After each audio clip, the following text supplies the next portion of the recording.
A Secretaria Municipal de Cultura de São Paulo, através do PROMAC, Programa Municipal de Apoio a Projetos Culturais, a Sim Prop Tech e o Shopping Cidade São Paulo apresentam Conversas Artísticas. Salve, salve! Este é o programa Conversas Artísticas que está chegando comigo, Paulo Bonfá. E comigo, Maiara Bastianello, começando agora mais um episódio produzido em colaboração com o Céu Jaguaré, sempre através da sua coordenação de cultura. Um estúdio de gravação montado no palco do teatro, com acesso gratuito para os estudantes e para a comunidade, falando sobre assuntos que interessam. Muito! A gente lembra que o Conversas Artísticas é uma série de programas dedicada a percorrer as mais diferentes manifestações culturais, sempre com a ajuda de convidados incríveis. Você que nos ouve nesse instante vai saber um pouco mais agora sobre a música erudita transformada em audiovisual. Nas telas, com Felipe Sottoni. Seja bem-vindo, tudo bem? Bom dia, olá, tudo bem? Paulo, Maiara, prazer estar aqui com vocês, uma honra. Muito bom, vamos falar sobre uma coisa que as pessoas talvez nem tenham entendido o que quisermos dizer com isso. Você trabalha com audiovisual, dirigindo, produzindo, enfim, a sua formação é com a tela, com o movimento, com, vamos falar, tudo aquilo que pode ser filmado. Nesse caso, você tem muitos formatos diferentes. Você pode fazer hoje uma coisa para o cinema, numa tela gigante, pode fazer para um smartphone, numa tela pequenininha. Você pode ter vários conteúdos autorais, pode ter conteúdos jornalísticos, biográficos, ficcionais, mas você também registra performances de outros artistas na música, certo? É exatamente isso. Acho que o mais legal de hoje em dia é essa democratização que gerou a tecnologia, né? Porque quando você ia parar para pensar a facilidade que você ia chegar com a música erudita ou a música clássica na casa de todo mundo, né? E principalmente como é a qualidade, tanto visual quanto de áudio, né? Porque antigamente, às vezes você chegava com aquela imagem meio ruim, não prendia atenção. Hoje em dia a gente faz tudo com muita qualidade, com muita tecnologia, então é muito interessante. E estamos aí nessa correria, né? Tanto com música erudita quanto também com os trabalhos musicais, enfim. Isso, vamos separar um do outro, né, Maiara, para a turma lembrar, né? Quando a gente fala de música erudita, a gente está falando da música orquestrada, né? Do canto lírico, aquelas performances que normalmente as pessoas vêm com grande quantidade de artistas no palco ou tocando para o palco.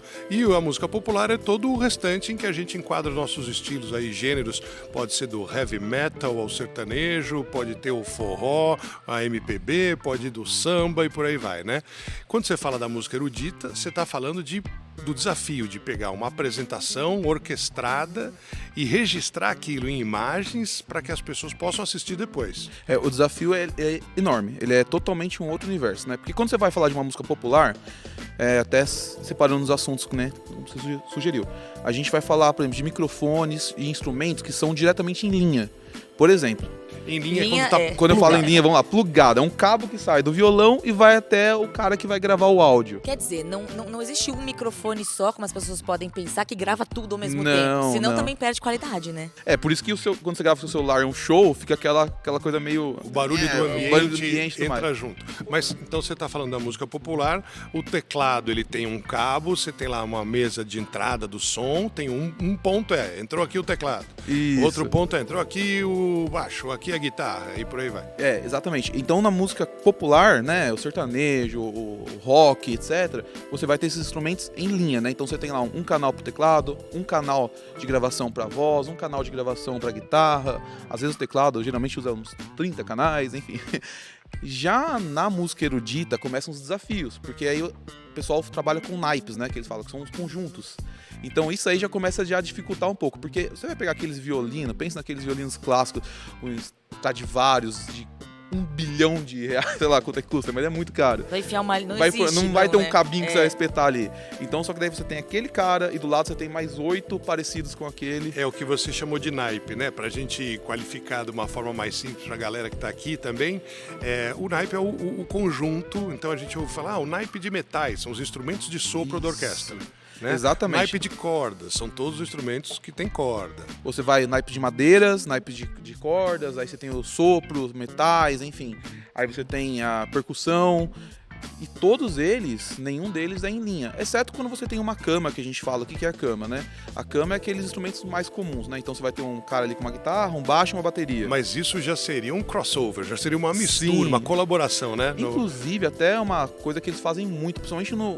Pode citar o Instituto Bacarelli, né? Que é um dos trabalhos principais que a gente faz, que aliás é um trabalho fantástico, que ajuda a sociedade e tudo mais naquela região do Heliópolis. Então, o que eles fazem, né? Então, eles têm um trabalho institucional muito bacana de ajudar aquela pessoa, aquelas crianças carentes, ensinar toda a parte musical. E depois, o que eles fazem para popularizar isso? Eles fazem muito esse crossover. Eles pegam, então, a gente faz muito trabalho... Convida um cantor, uma banda. Exatamente, é muito legal, porque daí você tem aquela... Recentemente, inclusive, o pessoal, por exemplo, do Racionais. Então, imagina, você teve Racionais, que era aquele estilo puxado, pesado e tudo mais, com a música clássica ao mesmo tempo, um crossover maravilhoso. E aí você utiliza uma cama para fazer casar isso aí. Mas então vamos mais devagar, que eu sou um pouco mais lento. Queria entender um pouco melhor o seguinte. Se você primeiro está só com a orquestra, você tem lá o maestro, aí você tem as divisões, né, como a gente falou, às vezes tem 80, 100 pessoas, né, num fosso ou num palco, e aí esses grupos eles estão subdivididos, mas cada instrumento tem uma característica. Você falou percussão, todo mundo percebe quando a percussão entra, porque ela entra marcando ritmos também, né, tum-ta, né, você consegue falar, olha, percussão. Mas os instrumentos de corda são vários. Às vezes todos estão atuando ao mesmo tempo, às vezes está num movimento de uma composição de uma música que só parte dele está performando aquela partitura. Você tem que microfonar toda essa turma. Para poder trazer um som equilibrado, senão a percussão, que fisicamente já tem mais impacto, ela vai parecer mais alta do que, eventualmente, uma flauta. Esse é até o assunto original que a gente começou, né? Então, como você faz para microfonar isso? Então, você não vai trabalhar mais em linha, aí você vai trabalhar pelos conjuntos. Então, em vez de você usar um cabo que sai do instrumento diretamente para um canal da mesa de som, por exemplo, você vai ter um microfone mais direcional aberto. Ele tá num pedestalzinho. Ele tá num pedestal. Como um microfone de canto no palco, só que baixinho, ou, sei lá, na altura e na direção certa para aquele grupo de instrumentos. Inclusive, ele é um pedestal que ele fica um pouco mais alto que a altura dos músicos que estão sentados, geralmente, né?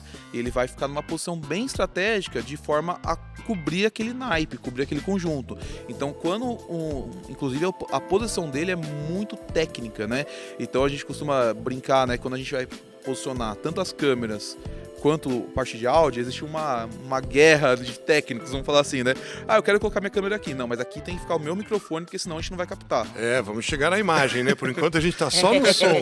Porque, nesse caso, alguém precisa ter um ouvido, ou pelo menos, não sei se hoje os equipamentos fazem isso, se num computador você faz isso, para avaliar. Tá chegando o som desses microfones que estão espalhados no meio de um palco, com um monte de gente tocando instrumentos diferentes, em músicas diferentes, para as pessoas conseguirem ouvir isso depois? Tem um gancho nisso aí muito legal, Paulo, que é o seguinte: eu costumo falar, né, e foi me passado isso pelos mais velhos da minha área, que existem três tipos de técnico de som nessa nossa profissão, nossa área.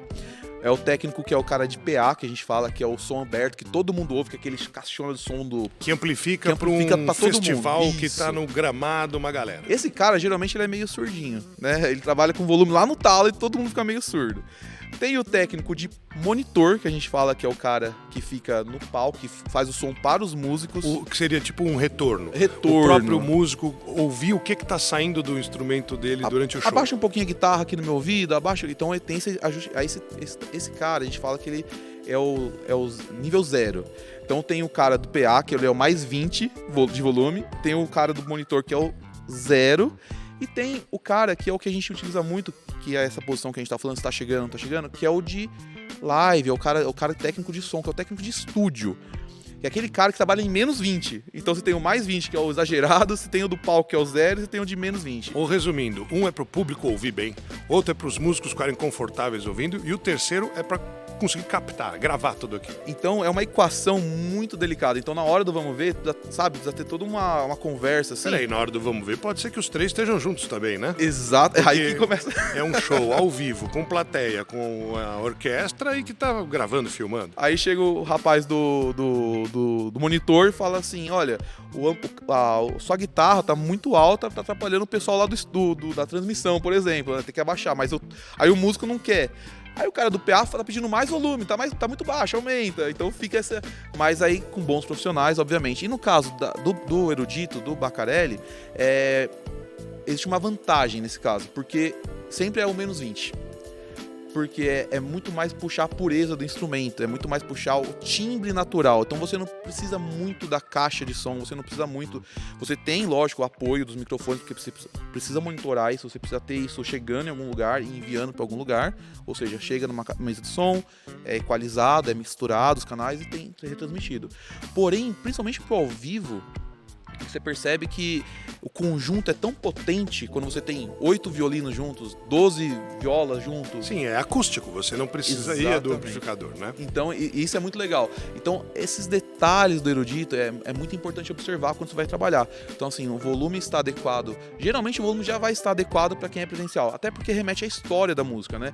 Então, se você pegar no início, né, quando começou realmente a criação das orquestras, você não tinha caixa de som, né? Exatamente. É o tamanho do teatro e o projeto que foi feito para a música circular naquele ambiente. Exato. Então, isso por si só, hoje em dia, ainda funciona. Então, quando a gente faz nos teatros maravilhosos que existem em São Paulo, no Brasil inteiro, a própria orquestra em si já responde pro local. Então, já tira os mais 20 do técnico lá. Nós estamos falando com o Felipe Sottoni aqui sobre um assunto diferente, né? Falando de música, mas do lado audiovisual para a música, que é a música erudita, essa orquestrada que a gente tem mencionado aqui. Mayara, ele falou até agora sobre o som.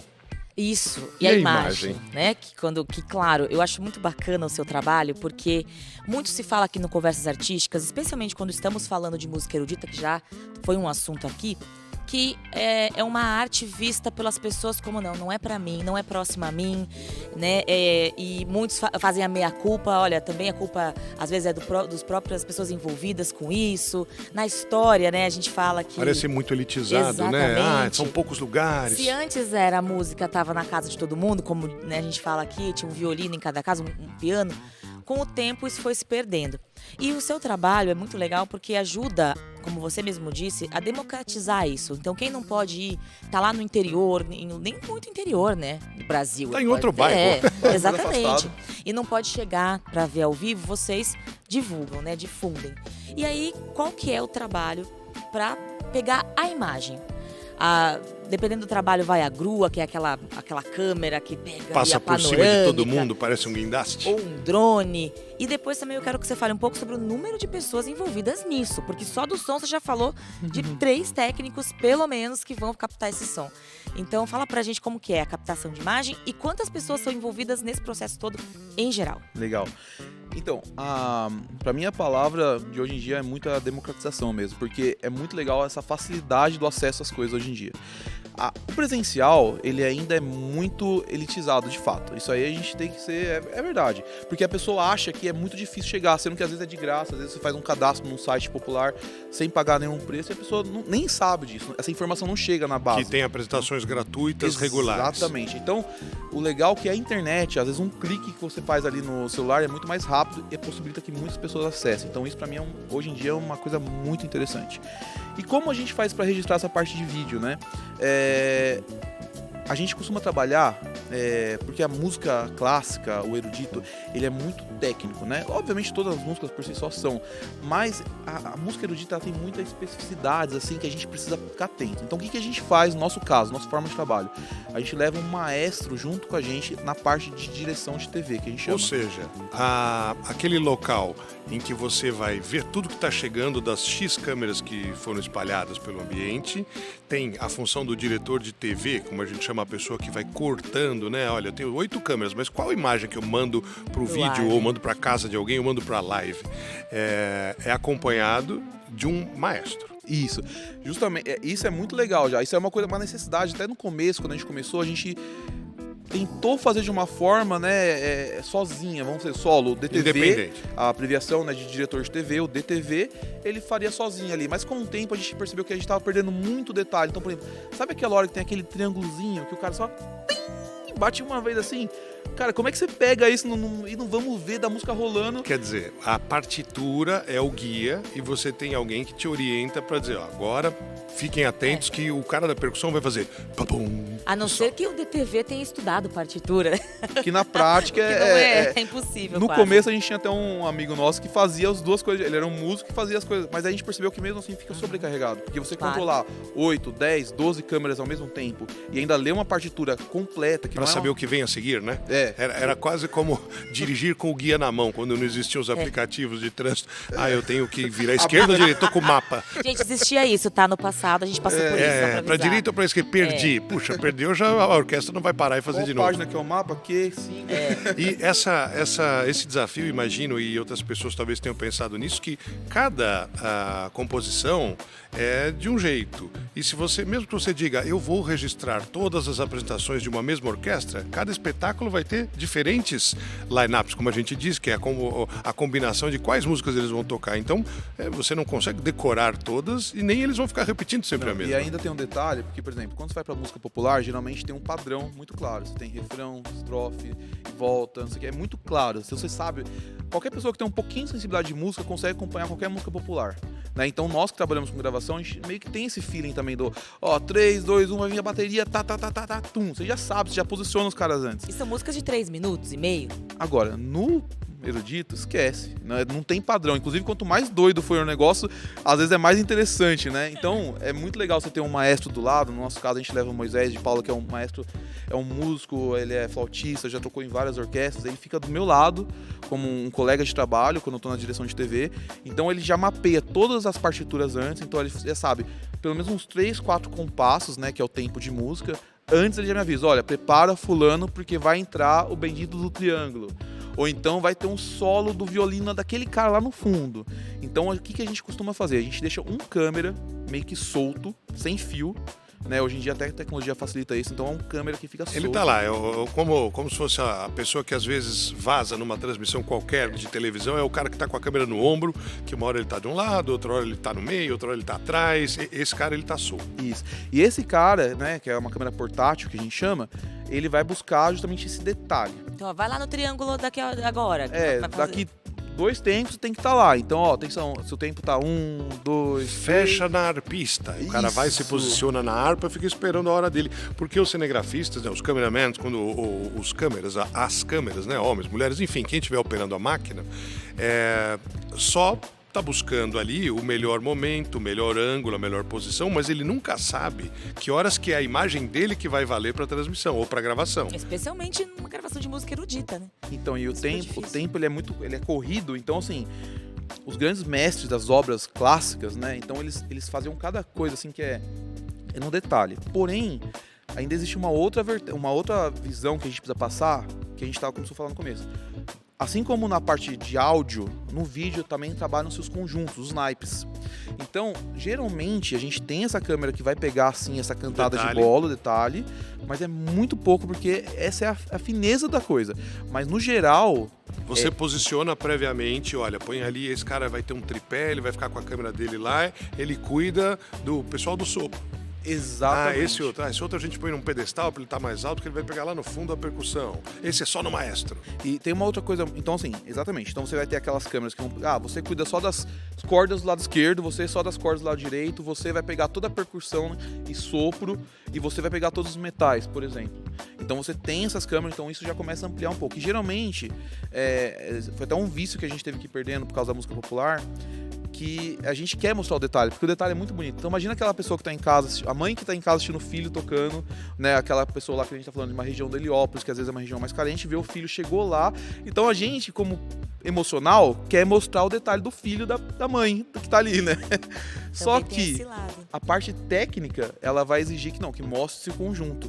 Senão, né? Você tá vendo uma coisa que não casa nem com o que você tá ouvindo. Exatamente. Porque não é o principal, não tá na imagem. Então a gente procura, assim, mostrar o conjunto, mas quando dá um intervalo, a gente mostra um detalhe de um rosto de alguém, pra alguém ficar feliz em casa. E aí, quantas câmeras trabalham numa transmissão padrão, né? Ou numa gravação padrão?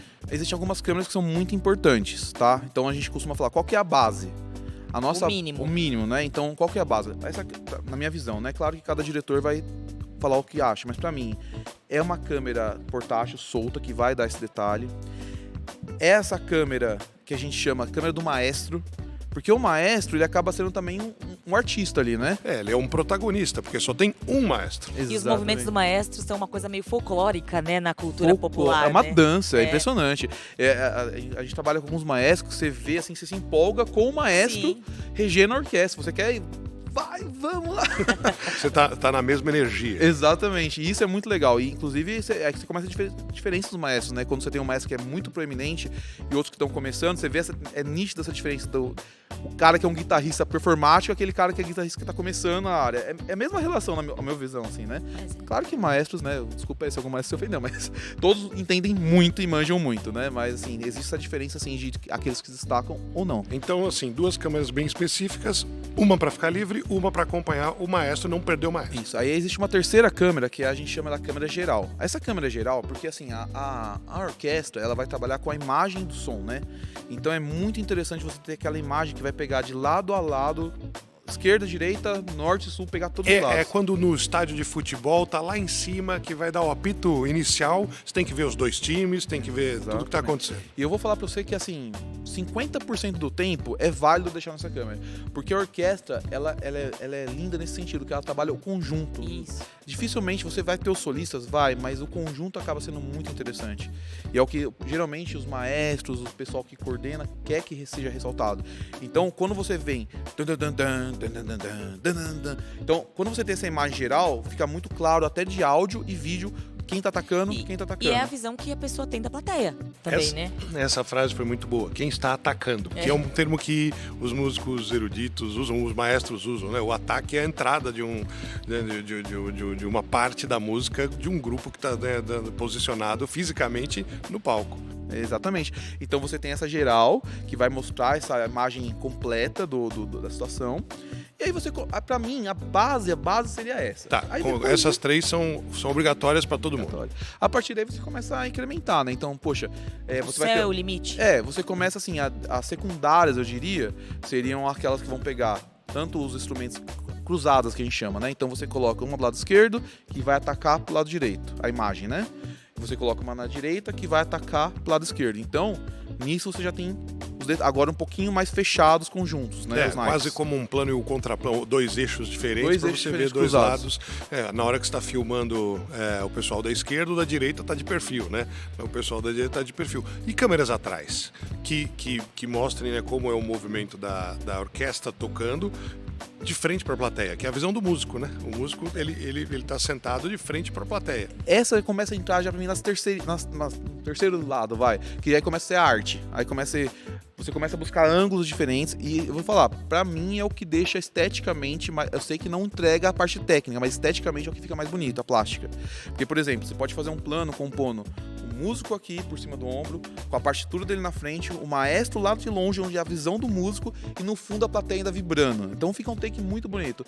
Porém, não é você se perde na visão. Onde você tá? Que pedaço da música é esse? O que tá acontecendo, né? Então, visualmente fica lindo. E aí, você tá trazendo uma coisa, perdão, Mayara, me empolguei aqui, desculpa. Imagina. Uma coisa que talvez seja a vantagem do audiovisual aplicado à música erudita, que é o que nós estamos falando nesse momento aqui no Céu Jaguaré, que é, para quem já foi ou tem a oportunidade de ir num auditório, num teatro, num espaço cultural, ou mesmo ao ar livre, quando as orquestras se apresentam, o público normalmente está posicionado na frente, aos lados. Na Sala São Paulo tem o público, inclusive, que pode sentar atrás da orquestra, né? São 4 paredes e ali tem uma plateia atrás da orquestra, mas normalmente as pessoas não têm acesso a esse detalhe quando estão ao vivo.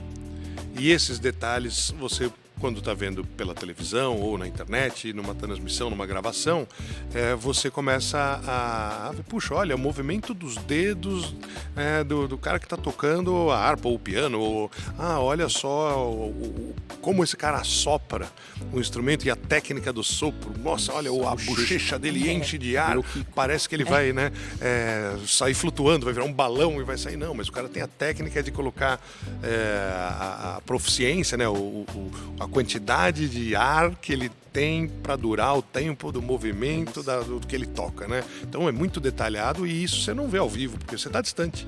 E isso tudo é uma soma que, assim, exige muita sensibilidade. Para mim, existem alguns princípios como diretor de audiovisual que a gente tem que tomar cuidado, que é qual que é o objetivo final daquilo. Então, o meu objetivo principal é levar aquilo para casa de uma pessoa. Mas eu quero que tipo de experiência que eu vou dar para essa pessoa em casa. Eu quero que ela entenda o que está acontecendo, eu quero que ela veja a parte técnica funcionando, mas eu quero que ela tenha uma experiência também. Qual que é essa experiência? Cara, vamos entrar dentro ali, cara, a posição, por isso que pra mim é muito importante. Entra como uma parte terceira, mas é a parte mais legal, que é aquela câmera que vai dar um plano que ninguém vai ver pessoalmente. Aquela câmera que de repente acompanha o maestro saindo dos bastidores, vem junto com o maestro chegando no palco e a galera batendo palma, sabe? Então eu acho que é muito legal a gente ficar sempre atento qual o seu objetivo final. Então você tem que levar a parte técnica, mas nunca perca também essa sensibilidade de colocar a pessoa que está assistindo na experiência de casa, ser uma coisa inusitada. Por que se usa no futebol também? 35 câmeras, sei lá quantas câmeras que a gente usa no futebol. Porque você quer dar um ângulo que ninguém vai ver, nem lá, nem em lugar nenhum. É só a TV que vai dar aquilo. É o treinador andando com a cabeça baixa na hora que o time perdeu o pênalti. É a substituição e aí a torcida meio desfocada de fundo, né? Porque eu quando assisto futebol eu fico olhando isso. Falo, nossa, que ângulo mais lindo esse. É uma coisa meio artística, né? É legal, né? Por exemplo, a gente pega alguns detalhes. Os músicos, às vezes, eles se cumprimentam com um olhar. Quando alguém faz alguma coisa muito incrível, tipo, o outro só olha assim. Tipo, sabe, se pegar. Que agora o pessoal tá vendo a imagem. No rádio, eu vou descrever o Felipe Sottoni, né? Fazendo um leve movimento de cabeça, assim, pra baixo, do tipo, foi dando animal que você fez. A piscada tipo, longa. mandou bem agora, hein? Ó, então, parabéns, campeão. Exatamente. Você conseguir passar essa experiência em vídeo pra quem tá assistindo é muito legal. Porque vai além, transcende, né? Você não só faz a parte técnica, você garante a parte técnica. É o que o maestro, é o que os musicistas vão ficar felizes em assistir.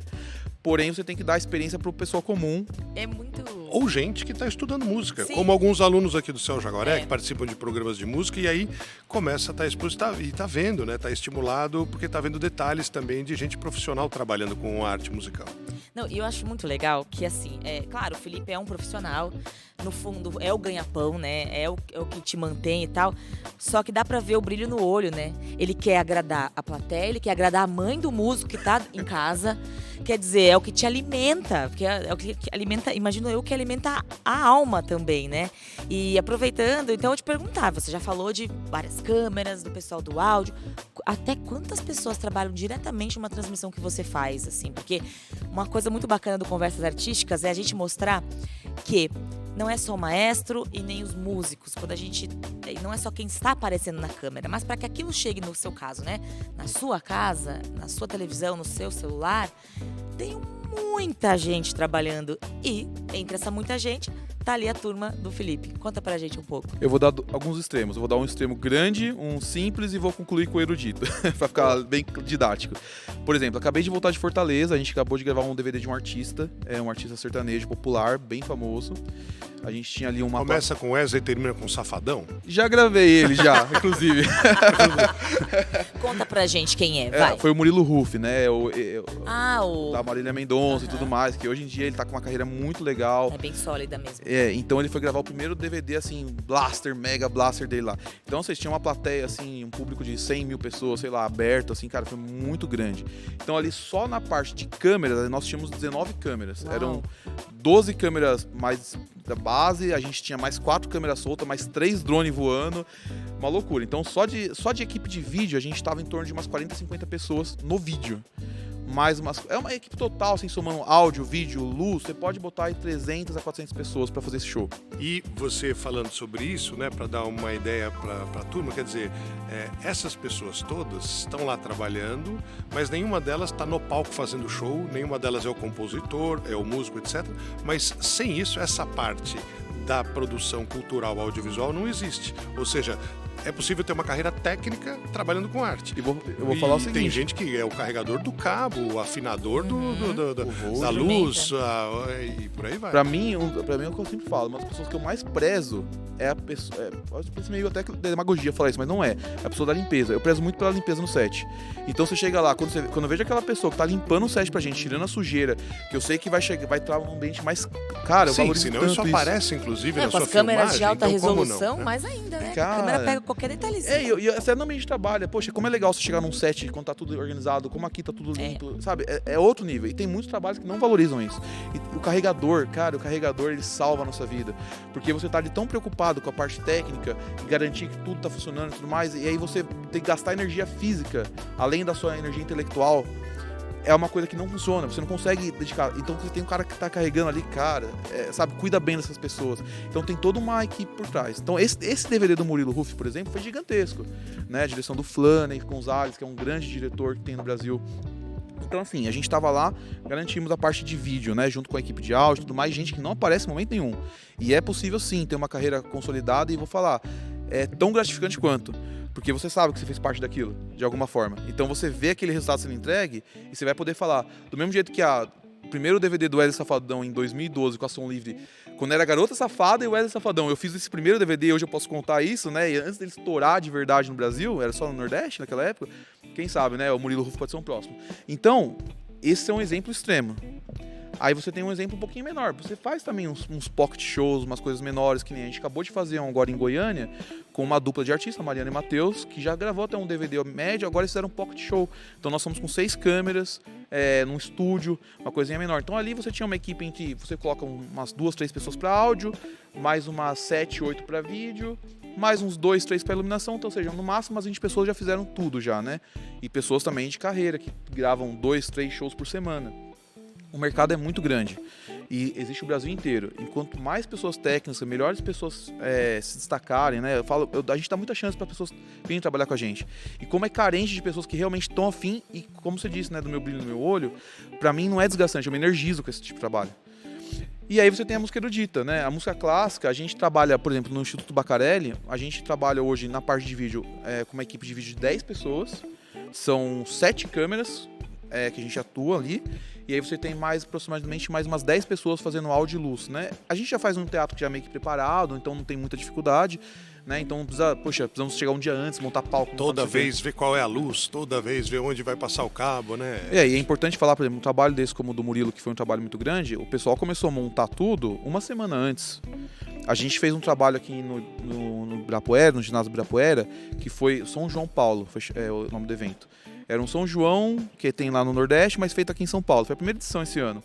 Os caras começaram a montar uma cidade cenográfica 30 dias antes, na pista de atletismo do ginásio. E além do palco do ginásio do Ibirapuera também 360 e tudo mais. Um mês antes. Técnicos trabalhando, morando lá dentro para poder chegar no evento, que foi um evento de uma semana.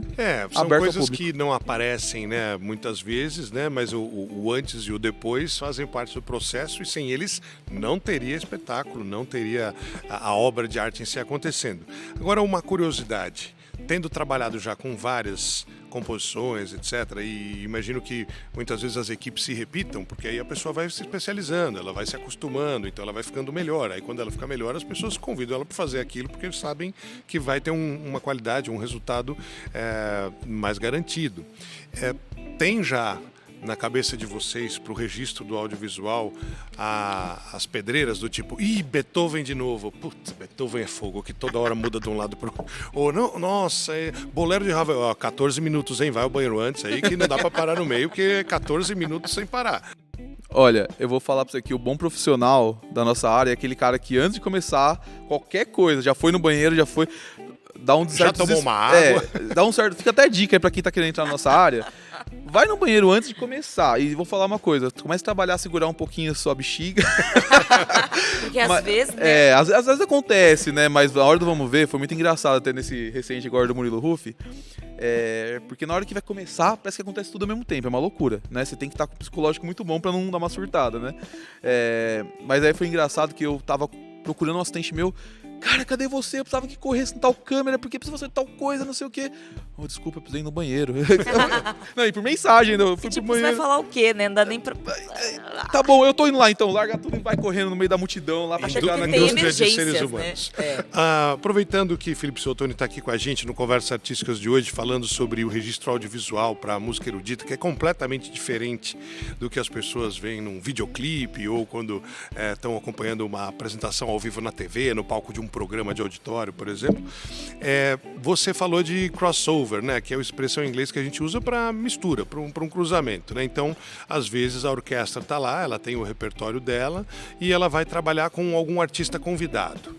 Esse artista convidado pode ser desse mesmo universo também, né? Você tem músicas que tem, além dos instrumentistas com maestro, um coral. e é ou uma cantora lírica, né? Não estou nem falando da ópera que tem os atores, mas vem um pianista convidado para ser o solista, né? Então é alguém muito proeminente que naquele dia vai estar junto com a orquestra, e eles escolheram montar um repertório, uma sequência de músicas em que o piano vai aparecer mais, porque o pianista é um pianista convidado. Nesse caso, você, além de ter o teu maestro companheiro ali para falar, olha, isso vai ser diferente aqui, porque o coral ele entra. A gente ouviu algumas pessoas nas nossas conversas falando que a voz é um instrumento, né?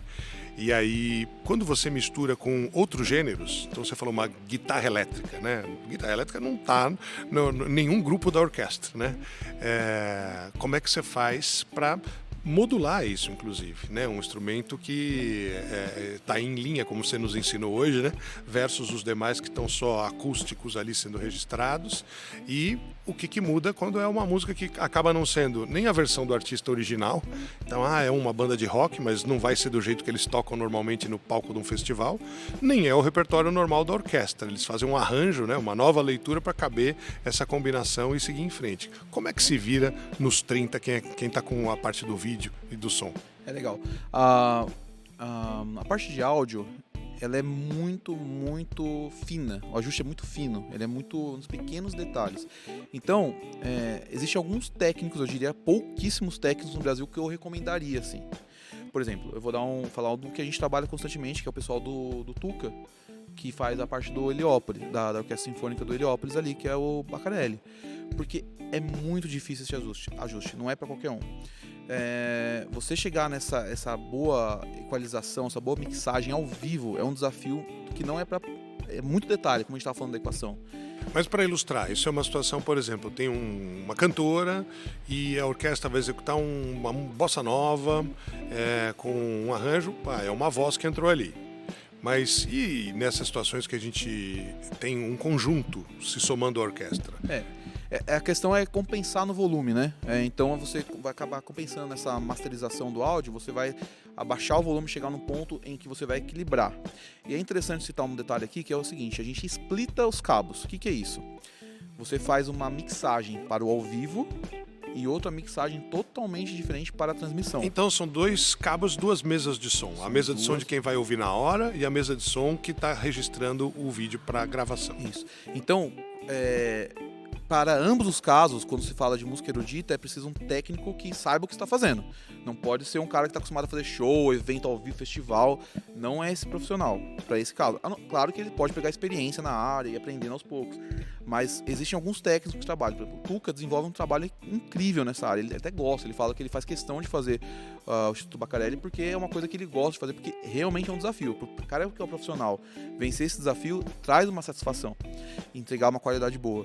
Então, e mesmo assim, Paulo, a gente faz sempre um teste antes. Então, geralmente a orquestra, antes de se apresentar, ela faz uma passagem quase que valendo. Você participa desse momento para sentir Participando desse momento, a gente abre uma live teste, onde a gente vai ouvir, a gente manda para os técnicos de som, manda para alguém validar nossa parte de vídeo. Pessoal, tá tudo legal o vídeo aí? Tá tudo legal no áudio aí? Então, eu diria que a resposta prática para isso é: faça testes. Então, até uma coisa que às vezes as pessoas não valorizam. Então, a gente sempre faz questão de abrir uma live teste, testar o volume, testar o áudio. Nossa, tá vindo muita guitarra, tem que abaixar um pouquinho. Poxa, agora a voz da menina tem que aumentar um pouquinho, porque é ela que vai solar aqui, essa menina aqui, né? A gente recentemente fez uma que foi incrível, não lembro o nome da artista agora, mas ela cantava com uma voz, assim, incrível. Então, assim, você precisa ter essa sensibilidade, saber, abaixa um pouquinho a banda, deixa ela, abaixa um pouco as cordas, deixa a voz dela a música. Porque não tem muito tempo de ensaio, eu imagino, né? Não são muitas ocasiões de ensaio. Você falou Racionais MCs, né? Um som da Quebrada que lógico, que começou na Quebrada e depois conquistou aí ouvintes em todos os lugares, mas com a orquestra, né? Não é o dia a dia da orquestra, nem talvez os músicos escutem Racionais, talvez os Racionais também gostem da orquestra, mas como é que você vai casar? Um DJ, né? Olha, eu diria que é possível, e esses crossovers, eles são muito ricos, porque você mistura realidades e você volta a democratizar ainda mais, né? O cara que tá acostumado só a ouvir rap, daqui a pouco ele tá ouvindo uma música clássica. Por exemplo, agora teve o Festival Town em São Paulo, o Racionais se apresentou com o Baccarelli. Sim. foi incrível. Então, assim, vou dar um outro exemplo muito famoso, né? Você tem aquele Black Album da banda Metallica, Orquestra e Metallica, que é uma banda de heavy metal. Meu Deus, é uma obra que encantou gerações e estourou tudo quanto é recorde de vendas, né? Então, recomendo até pra quem nunca ouviu buscar esse álbum aí pra escutar. Pensei que você ia falar, recomendo então pro pessoal que tem uma banda de heavy metal achar uma orquestra aí. É uma boa recomendação, não deixa de ser também. Mas agora, o seu trabalho, ele acaba sendo bem específico. Muita gente não pensa nisso, no tipo, vou trabalhar com audiovisual e vou trabalhar com transmissão de música erudita, por exemplo. Como que você foi parar nessa, assim, tão novinho, que você é super jovem, e já aí num trabalho tão difícil, tão técnico e tão específico? Eu acho que existe uma carreira por trás. Você tem o Tuca, né? O Tuca já é um senhor também, ele tá ali há muitos anos fazendo, pra chegar no ponto de garantir e você ter grandes maestros chamando ele pra fazer o áudio dele. Você constrói uma carreira, né? Apesar, eu tenho 35 anos, eu comecei a trabalhar na área, eu tinha 15. E existe uma construção nisso aí, né? Então, no começo, posso ir de graça, deixa eu puxar um cabo, deixa eu fazer não sei o que lá. Então, existe, na minha visão, existe você pagar um preço no seu início de carreira. O que você está falando é de se dedicar, né? Falou assim, puxa, eu gosto disso, parece interessante, deixa eu estar disposto ali, que às vezes a pessoa acha, eu vou continuar estudando, vou fazer um curso técnico depois, ou até uma faculdade, e aí todo mundo vai bater na minha porta me querendo. E nenhuma profissão mais é assim, né? Exato, muito menos profissão de artes, né? E de comunicação, quer dizer, e muita gente tem esse preconceito, né? Tipo, não vou puxar cabo. A mão na massa, pôr a mão na massa. Eu não vou puxar cabo porque eu estudei, porque eu falo inglês, falo aí não sei quantas línguas, gente, não, né, gente? Olha, pra mim a minha visão é muito objetiva sobre isso. Coloque realmente a mão na massa e no começo, de preferência, sem cobrar nada. Porque se você não gostar, já sai fora e se ninguém vai te pagar, você também não tá devendo nada pra ninguém. Lógico, só honre seu nome ali na hora do vamos ver. Eu vou dar um exemplo de uma amiga nossa que trabalha, a nossa produtora hoje em dia, a Laura.